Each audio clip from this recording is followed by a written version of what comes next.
The interim head of the Department of Children and Families in Connecticut met with lawmakers today as she seeks a vote to stay in that position. But the vote comes as DCF continues to receive plenty of scrutiny. NBC Connecticut political reporter Mike Savino joins us live from the Legislative Office building. Mike, how did this hearing go?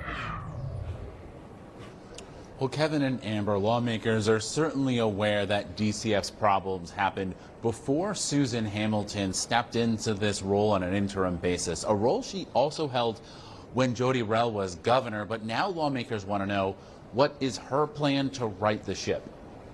I will focus on transparency, accountability, and a continuous quality assurance framework. Governor Ned Lamont's pick to run the Department of Children and Families met with lawmakers Thursday, a necessary step before they can vote on whether to confirm her appointment. And they had some tough questions on how she'll lead the beleaguered agency. I think it's fair to say that DCF has had some scrutiny. That just can't happen. I'm sorry, and I don't blame you. The hearing came the same day Kimberly Sullivan was in court, accused of abusing and neglecting her stepson for decades. He set fire in their Waterbury home to bring attention to his claims.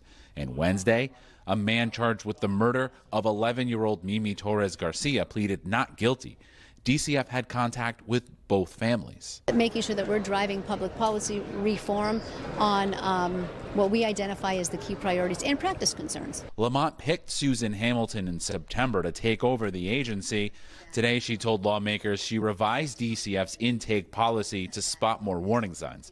And she's been focused on transparency and staff retention. She should have checks and balances. I would think every week there should be a meeting and everybody should report. It should never happen again. It's unacceptable. Lawmakers recognize the problems happened before Hamilton, a former DCF commissioner, returned to the role, but they also still want more details on her plan.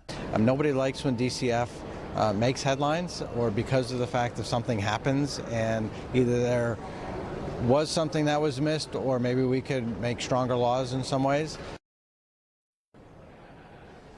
Now, there was no vote today because some members on the Executive and Legislative Nominations Committee were not here. So there is time for lawmakers to ask those questions and get answers. But as you heard, lawmakers on both sides insist that at the end of the day, they want a commissioner that will keep DCF out of the headlines. Live from the Legislative Office building, Mike Savino, NBC Connecticut News.